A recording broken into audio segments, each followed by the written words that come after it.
Hey dads, we've watched you in the rough seasons, walking your family through whatever came knocking at your front door. Sometimes they're just ordinary problems, but you aren't any ordinary dad. You've led us with a steady calm. You gave all the time you had, and even the time you didn't. Dads, you stepped up, staying up late to finish work, being the helping hand everyone needed on days that sometimes felt endless. You wrestled with online school, tackled homework you sometimes didn't even understand. You made sure we stayed connected to those we love. Dads, you stepped up and listened when we couldn't handle the circumstances of life. And found extra patience somewhere in your back pocket, even when things boiled over. You led us through trying to understand what was happening in the world. Dads, you stepped up and brought fun and laughter whenever you could. But you also showed us that it's okay to feel deep disappointment and loss. Dad, you faced every day with courage, even in the face of uncertainty, and spent more than one sleepless night without any good answers or assurances. But you always made sure we knew this one thing, that we are loved.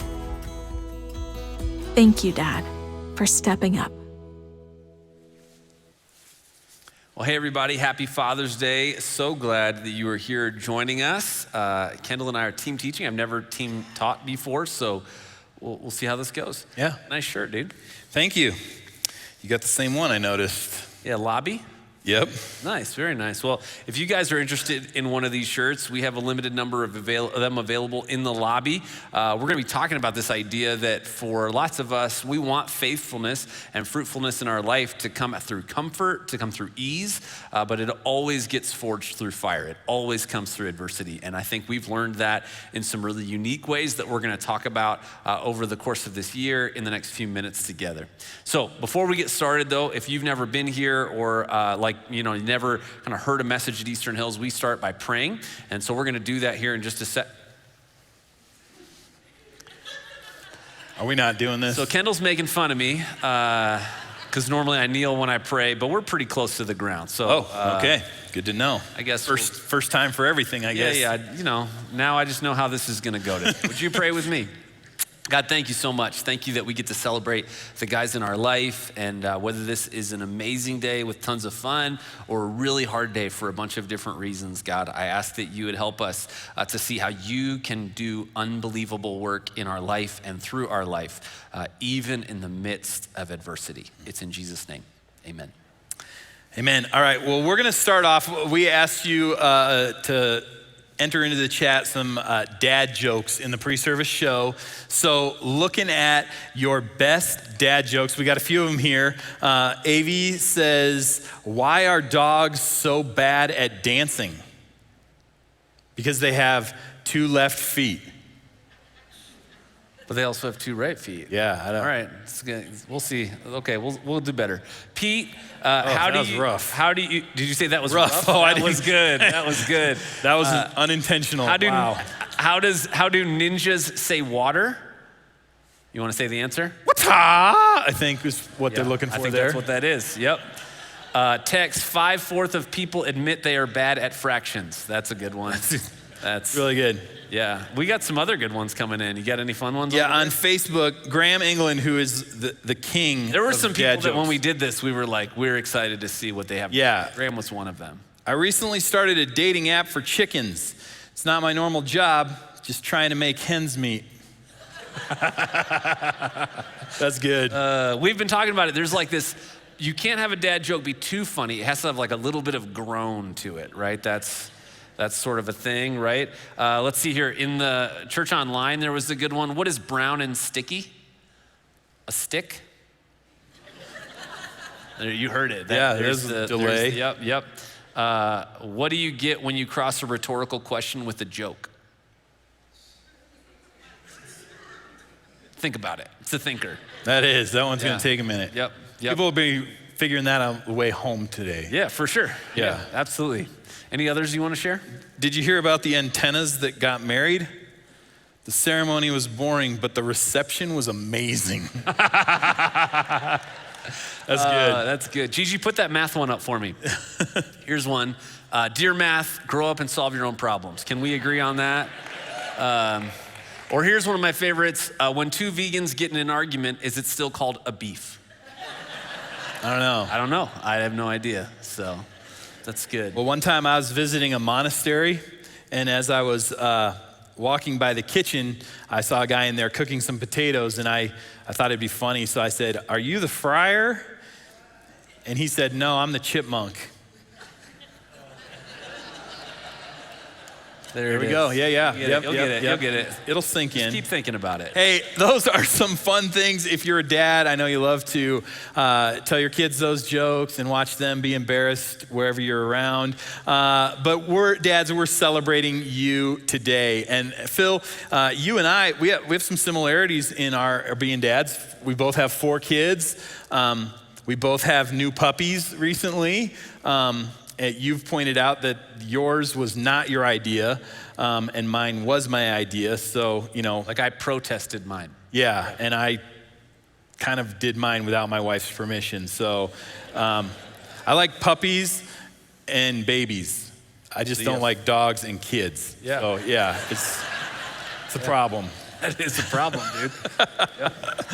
But kind of beyond that, we have kind of different dads that we grew up with. And so for me, my dad was a great dad and still a huge part of my life. And I have 3 siblings. I'm sure we all had kind of a different experience with my dad, but he was just a loving father and serving our family and my mom, and just had a great relationship growing up with my dad. One of the things I've kind of shared is a way that he showed how much he loved us and how he served our family. My dad made my lunch until I got married, if you can believe that. Which Kendal did not get married at 12. Like, No. if you're like, did you get married really young? No, like he made your lunch for a long time. Yeah. So like I'd come home from college and I worked a landscaping job, had to be at work at 6 a.m. My dad would wake up at 5:30 and make my lunch.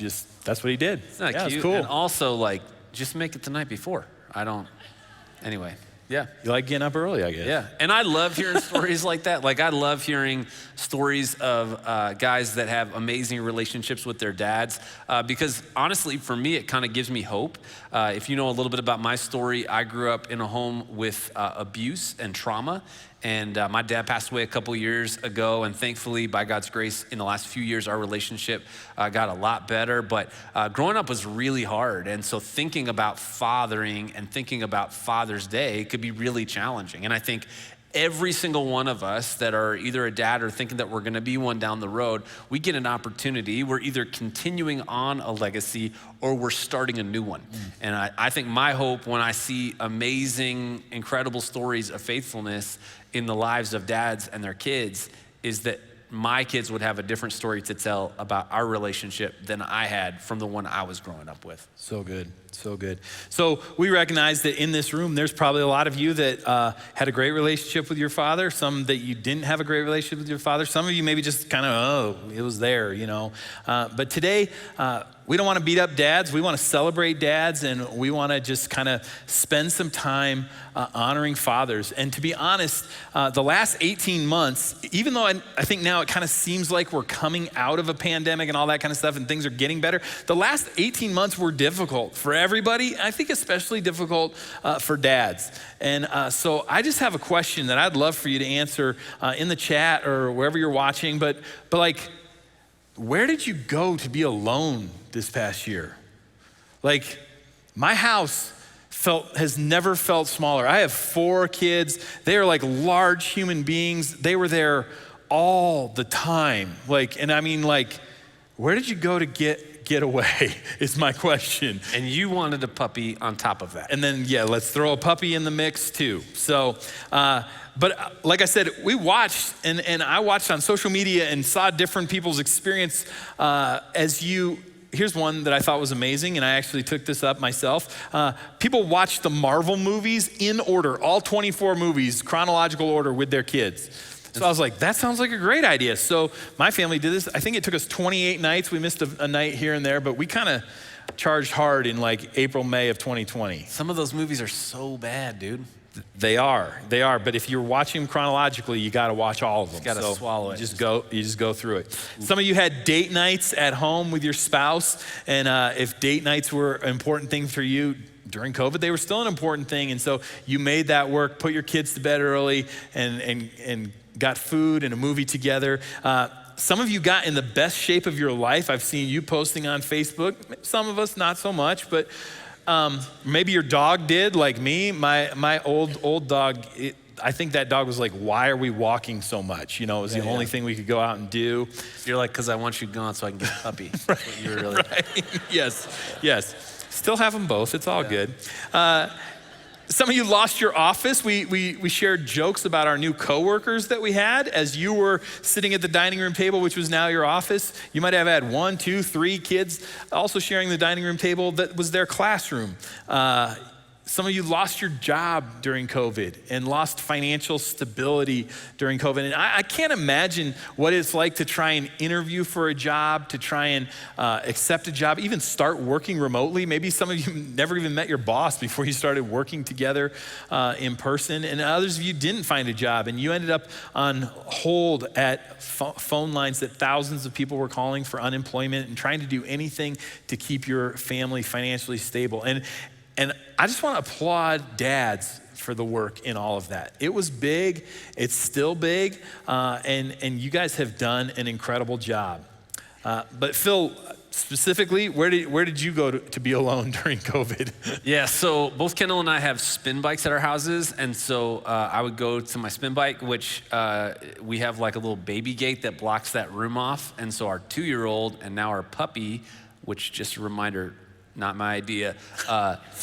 Both of them would just be like right at the baby gate, kind of just staring at me, like wanting to be in, messing with me, but they couldn't, and I just pretended they weren't there. That was one way. I also got like pretty into outdoor running in the last year, and so literally, if you're saying like, Phil, how did you get away? I literally ran away from my family. That's good. How about you? That's good. You ran away from your family. For me, I think there was. In our basement, we have like kind of like 6 theater seats where we watch the Marvel movies, you know? And in the back corner one, I spent a lot of time there because it seemed like no one would go down to the basement. Most of the time I was crying down there because, you know, like spring 2020, online schooling was not good for our family. Like, so rather than like hurt somebody or just leave, I would just go down into the basement and cry. I gave my whole family COVID in April, so there's a lot of guilt there. I cried about that in the basement. Everyone's laughing at me, but I'm trying to be vulnerable here. It's fine. You gotta share. You gotta share in your basement. You can cry about it later, dude. I'll be there later today. Yeah, some of you guys had some answers online too. Tim said, my long drive back and forth to work. That's a unique situation in the last year that you've gotten to drive to work a bunch. Vern said, I was fortunate enough to do some commercial pilot time building, so I was blessed to fly over all of Wyoming, Nebraska, Kansas, and South Dakota. So my answer is I ran away from my family, and you thought, that I'm judging you a little. Vern flew away from his family. Yeah, just flew away. Yeah, how about you? Caitlin said Wyoming, just went to Wyoming. All right. Yeah, I think that's where she lives. Sure. Natalie said, I went to the master throne room. Is that a euphemism for the bathroom? I think so, yeah. To be alone, 3 doors between me and the rest of the house. That's good. That's a good call. Especially if the bathroom locks from the inside. Like, you just got to find time to be alone. Right, you know? exactly. But I think at the end of something like this, it's easy for us to feel like, well, that was really hard, but we did it, and now we're going to get back to normal, right? All the questions this year have been, when do we get to go back to normal?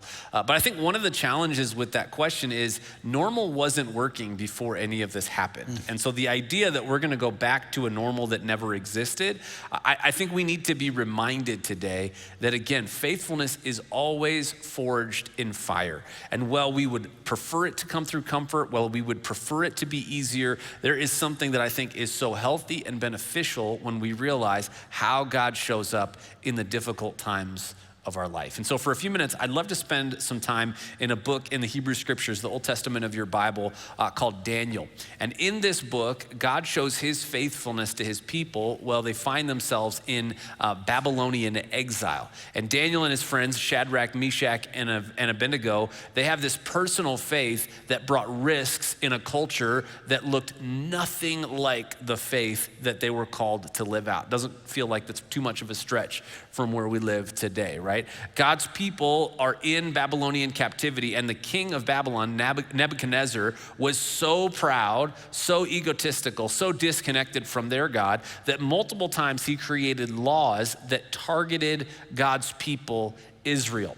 And one of those is a law we're going to talk about today. But there's this group of friends led by Daniel who simply didn't conform to the compromises of the culture around them. They ate differently, like our vegetarian friend Kelsey. Yep. Right? They ate differently, they lived differently, and they believed differently. It would have been so easy and justifiable for them to compromise, and they simply didn't. So where we're gonna dive into today, Nebuchadnezzar has made a golden image, and he said he's issued a decree that says, anytime you hear music of any kind, you're like, what's your favorite kind of music? Doesn't matter what genre it was, doesn't matter where you were. If you heard music in Babylon, you were to drop and worship the golden image. And so Shadrach, Meshach, and Abednego would not do this. They get brought in front of Nebuchadnezzar, who's like, man, I like you guys. I don't want to do this to you. I don't want to put you in a fiery furnace, but that's what I'll do. So he gives them one more opportunity. Again, they don't worship the golden image. And then what happens? Daniel 3, because the king's order was urgent and the furnace overheated, the flame of the fire killed those men who took up Shadrach, Meshach, and Abednego. And these three men, Shadrach, Meshach, and Abednego, they fell bound into the burning fiery furnace. Then King Nebuchadnezzar was astonished and rose up in haste. He declared to his counselors, "Did we not cast 3 men bound into the fire?" They answered and said to the king, "True, O king." He answered and said, "But I see 4 men unbound, walking in the midst of the fire. They are not hurt, and the appearance of the 4th is like a son of the gods." That's crazy. That is crazy, right? And for us, it's easy when we read a story like this or a passage in the Bible to think, this has nothing to do with my life. Hopefully you will never go into a fiery furnace. And just to save you, if you're thinking about this right now, if you're thinking I have a pretty big oven, maybe I'll try this afternoon. You will probably meet Jesus, but not the way you want. So just don't do that. Don't do that. Don't do that. But what we see over and over again is the extraordinary ways that God shows up in the lives of people who follow him. He does it through ordinary faith, through being faithful in the challenges and adversity of every single day. And so in this passage, that's what we see from Shadrach, Meshach, and Abednego. They tell the king, hey, we believe God can save us. We believe he will. But even if he doesn't, we would never worship that golden image. We will always stay faithful to our God. And we're going to talk about how that shows up in their character long before this challenge came up in front of them. We know that the furnace was so hot that the servants that were bringing Shadrach, Meshach, and Abednego to the furnace, they themselves got burned up and died. And so you can kind of envision Nebuchadnezzar thinking this entire process is probably going to be pretty fast. He's like, I got dinner reservations. I think we're gonna make it. And he looks into the fiery furnace and he's like, well, I see Shadrach right there. Oh, there's Meshach. There's Abednego, that none of them look very uncomfortable. And then there's a 4th person in there. And for him, he's not a Jewish man. He doesn't worship the God of Israel. But there's this thing that happens for Nebuchadnezzar, and this is not the only time, where he sees something so real, something so powerful. And in this time, he describes it like this glowing image that exists in the fiery furnace. In theology terms, this is called a Christophany. What? You want to say that 5 times fast? It's called a what? It's called a Christophany. And what that means is that Jesus, who came 2,000 years ago to offer salvation for the whole world, fully God and fully man, that generation upon generation before that, he would show up in the life of Israel in what's called a pre-incarnate Christ. He would show up, help them, rescue them, save them, and offer kind of a picture of foreshadowing of what he would do for all of humanity when he would come 2,000 years ago. And so that's what Nebuchadnezzar's seeing, he's obviously pretty overwhelmed. All this is happening. They come out completely unscathed. How does he respond? Nebuchadnezzar came near to the door of the burning fiery furnace, and he declared, Shadrach, Meshach, Abednego, Christophany, is that what his name was? Nope, different. Okay, we'll talk about it later. Yep. Servants of the Most High God, come out and come here. Then Shadrach, Meshach, and Abednego came out from the fire, and the satraps, the prefects, the governors, and the king's counselors gathered together, saw that the fire had not had any power over the bodies of those men. The hair of their heads was not singed, their cloaks were not harmed, and no smell of fire had come upon them. Nebuchadnezzar answered and said, Blessed be the God of Shadrach, Meshach, and Abednego, who has sent his angel and delivered his servants who trusted in him and set aside the king's command and yielded up their bodies rather than serve and worship any god except their own God. Pretty big swing, huh? Big change of attitude and belief on Nebuchadnezzar's part. Well, Nebuchadnezzar constantly finds himself getting tripped up by people, really advisors that he should probably rehire at this point, who get him involved in these kind of traps, these tricks. And so here, again, he realizes that that their God has done something that none of the false gods that Babylonians would have worshiped could ever do. And so this unbelievable and inexplicable event that God brings all of a sudden brings honor to God's name in a way that was so unique in Babylon. It brings unbelievable authority to Shadrach, Meshach, Abednego, and Daniel, that God would use them in the Babylonian Empire in a way that they never would have otherwise. And even the Jewish people, who I'm assuming many of them did bow down to worship this image, now all of a sudden they had protection as followers of this God to not have to do that. And that's what faith that gets forged under fire does. That's what happens. We can endure challenges and continue to face the obstacles that God brings our way. Now, I want to make sure we all understand, right? Again, this is descriptive, not prescriptive. You're not looking for a fiery furnace this afternoon. This is what happens in their context. For you, it may be something with your family or your neighborhood or your classmates or your boss or that coworker that you go, what does it look like for me to be faithful and kind and show up in a loving way? Because here's the thing, at the end of Daniel 3, we get to the end of this passage and we're like, oh, cool, Nebuchadnezzar figured it out.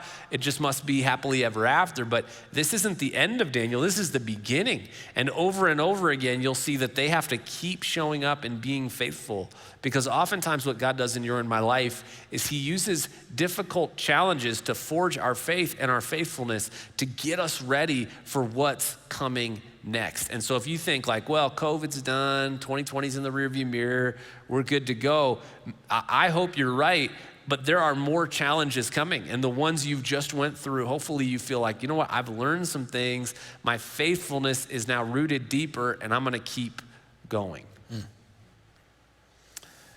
As you kind of talk us through those passages, as we talked over the past couple weeks, really kind of coming up with three things that I think for Shadrach, Meshach, and Abednego, for us today, can prepare us for those challenges. And maybe you felt like, man, you were really well prepared and kind of went into COVID. I don't know if anyone felt well prepared for that, but just for those challenges, what about the next ones that are coming? What about Shadrach and Meshach and Abednego? I think these three things can really help us to form our faith and forge our faith before the adversity comes. So the first one I want to talk about is personal habits. I got to believe that Shadrach, Meshach, and Abednego did not just show up that morning and kind of, oh, we should kind of stand up against the king today and try and end up in the fiery furnace at the end of the day. No, this was a part of their life. This was ongoing. Their relationship with God did not just start and happen that day. So the question I want to ask to everybody is, do you have any personal habits in your life that you feel have helped you work through some of the toughest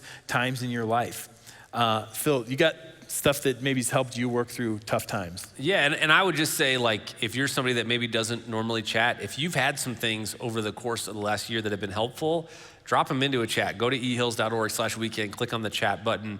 I think we need one another for this. Like, we have all had to learn some stuff that I think has been easy to let things over the course of the last year kind of made us drift from those, but it's an opportunity today to kind of reaffirm some of that. I would say for me, for a long time in my life, but especially this year, what I've realized is if I don't get up before my kids, I will not have restful margin time to be able to study, pray, just like get my head together, you know? I mean, now I still have to deal with a dog at that point, but if I wait till my kids are up, if I wait till my day has started, if I wait till my schedule is breathing down my neck, and I think I'll find time for what's most important, I just will never find time.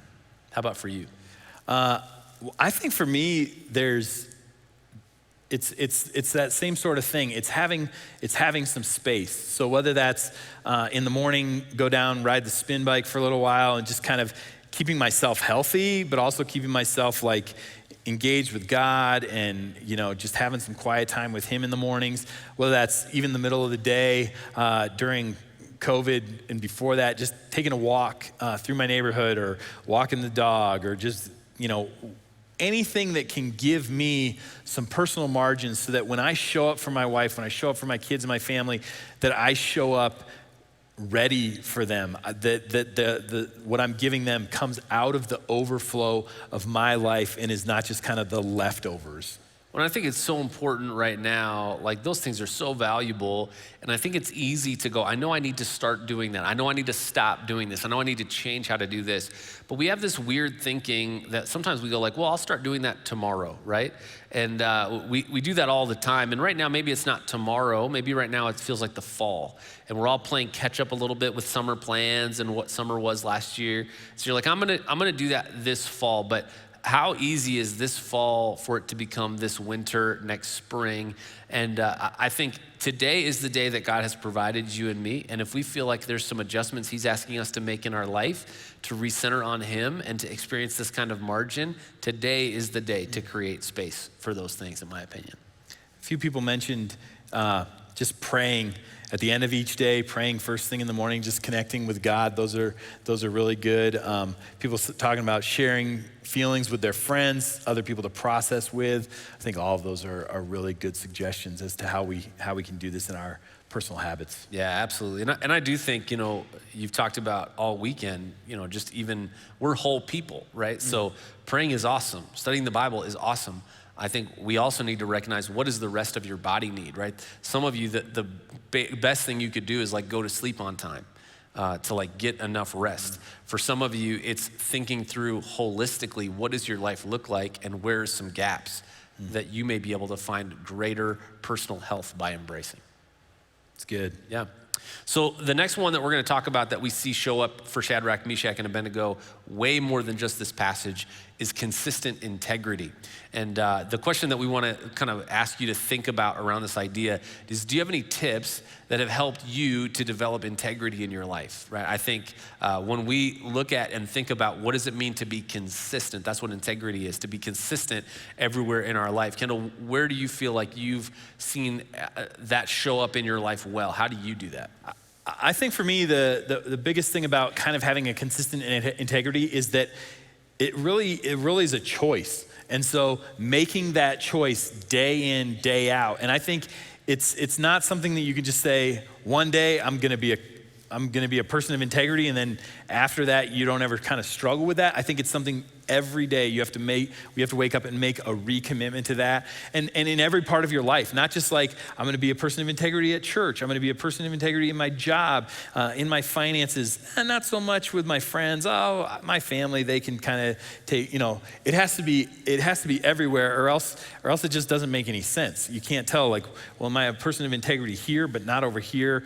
Now I'm no longer a person of integrity. So I think for me, it's that choice, and it's that place in every bit of my life. Yeah, and I think that there are just so many areas where we want to experience integrity, but we are not willing to look for what are those sustainable steps of change in your life that can bring real integrity as a follower of Jesus. And here's what I mean. I think one of the areas of brokenness this shows up in our culture is the way we think about and talk about dieting.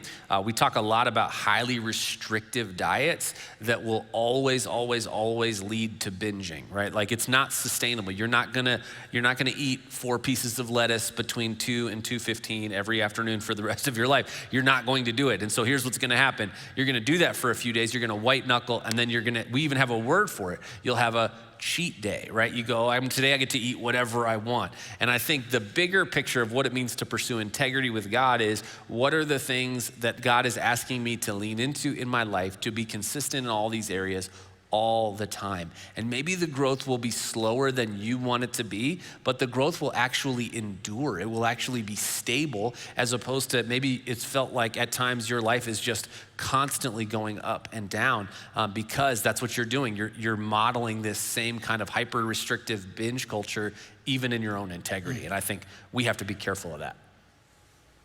I love a good cheat day. I mean, when it comes to food, not integrity. Yeah. Got it. For sure.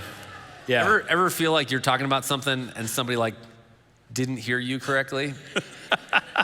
That's what it could be. Like there. Hey, the last one of kind of these things that can be helpful for us, I think, is what we're going to call vulnerable friendships. And the question I want to ask is, what does it look like to have some vulnerable friendships? Because I think I've got this picture in my mind that Shadrach, Meshach, and Abednego, they've stood up through the fiery furnace thing.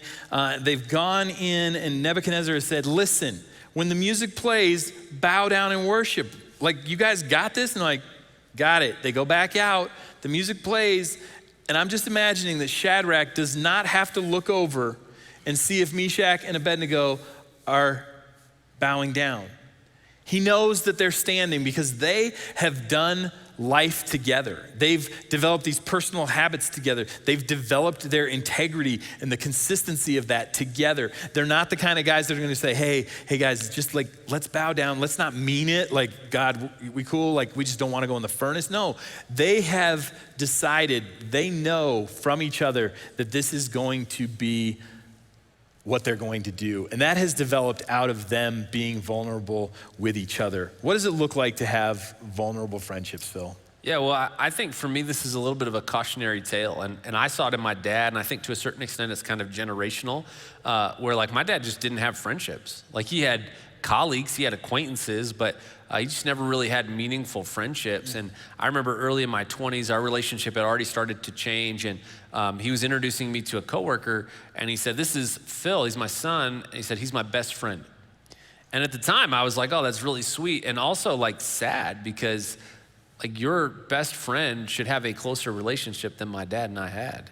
And I think we have to pursue relationships as guys that go beneath the area of interest we have, the hobby that we have, the sports team, the latest thing.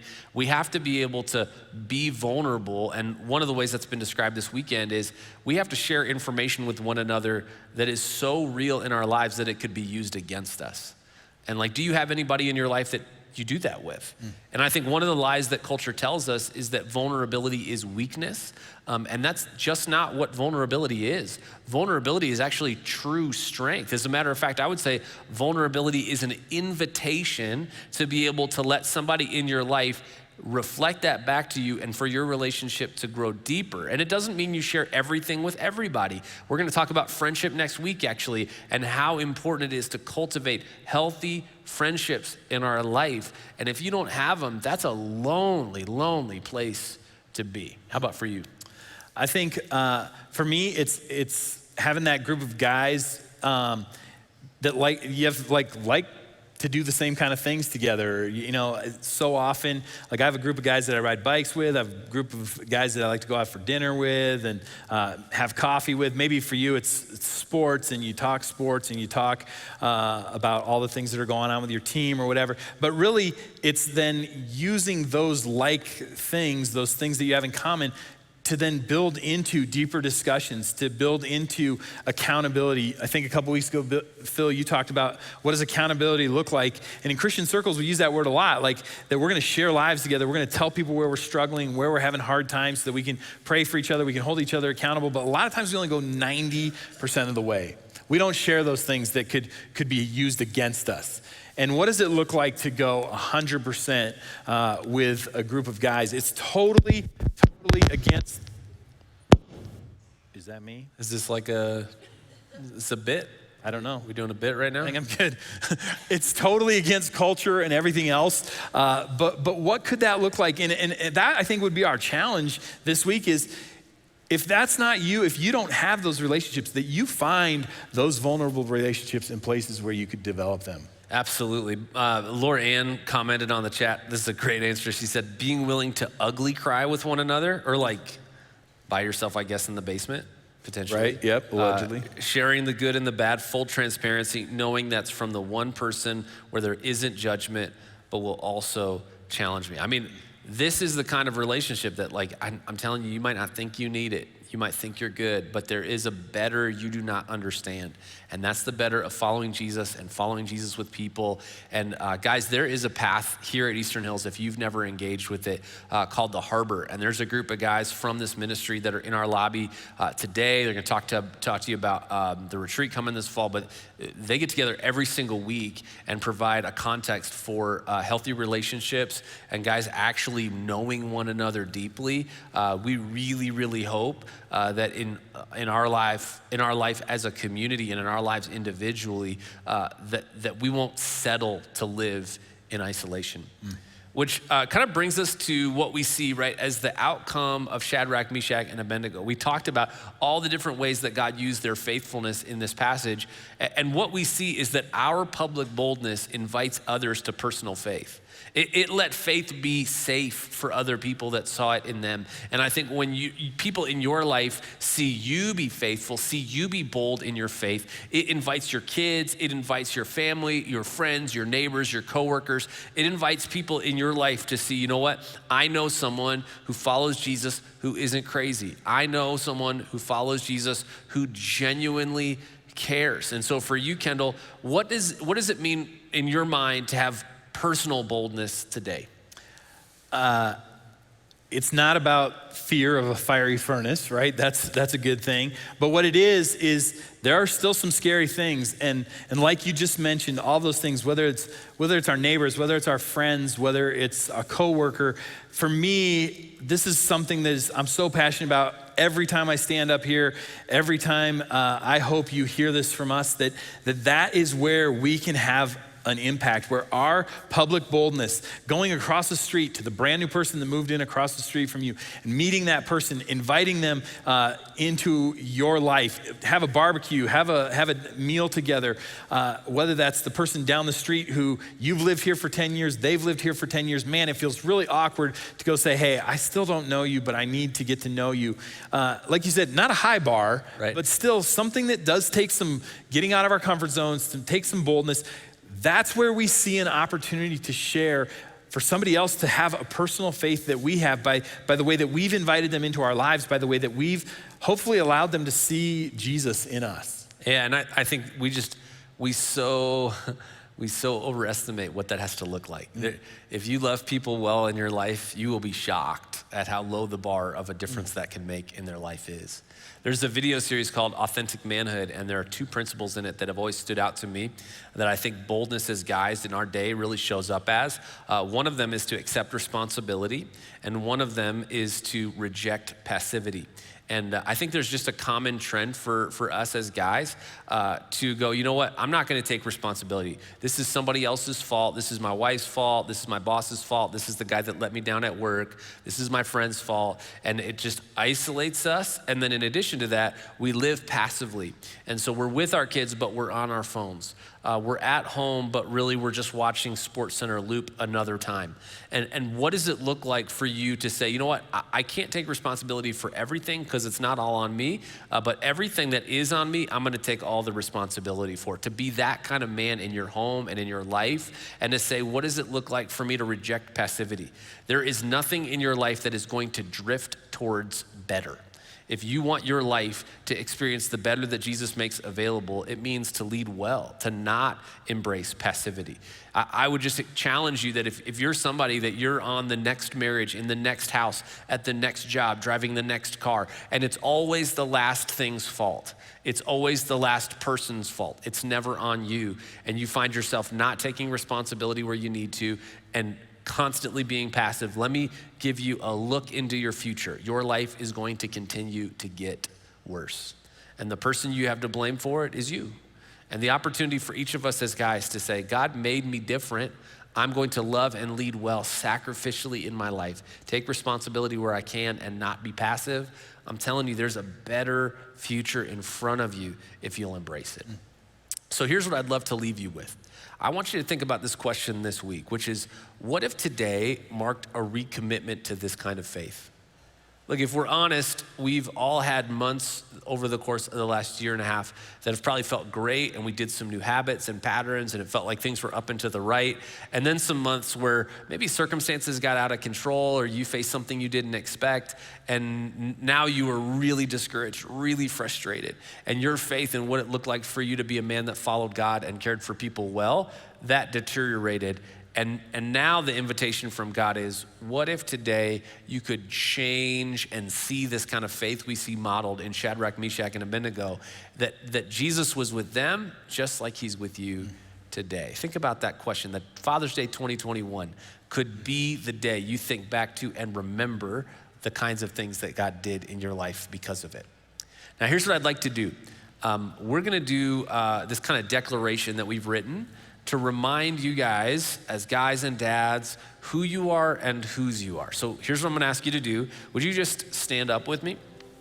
And if you're a guy, everybody can stand up, but if you're a guy and you are here with people that you know, that you love, with family members, just like put your arm around them, hold their hand. If you're near a stranger, don't do this to them because that would be weird. But if you know somebody next to you, do that with somebody next to you. And we're gonna have some words on the screen, guys. You can get these words at ehills.org/weekend. We made a lock screen for your phone if you wanna put it there. There's a weekend resources button where you can copy and paste the text. That maybe you're gonna use these words this week. You're gonna put them on your mirror. You're gonna recite them to remind yourself throughout the week. But would you read these with us? Today, I will follow Jesus. I will praise him and obey him because I exist to serve him and glorify him. I love my wife and I will lay down my life to serve her. I will bless my children and my grandchildren by investing in them. I choose to love people and believe the best about others. Today, I will respond patiently, not react harshly. I'm a disciple of Jesus, and his strength is stronger than my sinful desires. I am growing closer to Jesus today, and I will bring my family with me. Everything I have is God's, and I will put him first in how I use it. I am empowered and focused today because I have God's Spirit flowing through me. I can face today because Christ is with me. So today, even if I get knocked down, I'll get back up and keep going because Jesus is my Savior, and in him, I have all that I need to live the life I was made for. I hope for you, that's a really important reminder. Maybe for you, that's a brand new idea, but it can be true of you today. In just a second, we're gonna sing a song that you may have sung before, and it's one of those songs that we sing and we don't always explain, but it's actually about Daniel 3. And it's about the idea that the God of the universe loves you and me so much that no matter what fire you're going through, God is with you. He hasn't abandoned you. He loves you, and he will continue to support you. Would you pray with me? God, I pray for every person that's here in the room with us, everybody that's watching online. I pray for guys and dads, people where today is an amazing day of celebration, people where today it is really disappointing, really difficult, really sad, that you would meet all of us wherever we are. And as we sing these words, God, remind us that there is never a place we can go that you aren't already there waiting for us. In Jesus' name, amen.